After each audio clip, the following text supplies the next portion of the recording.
گاه زندگی ما را امتحان می کند، نه برای شکستن بلکه برای قوی ساختن.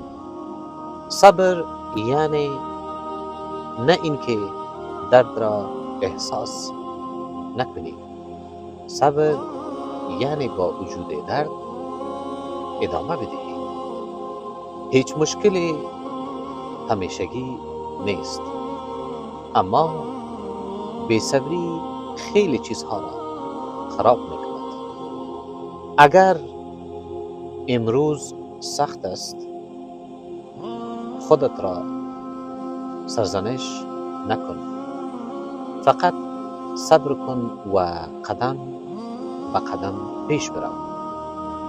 آدم صبور آهسته می رود اما به جا می رسد.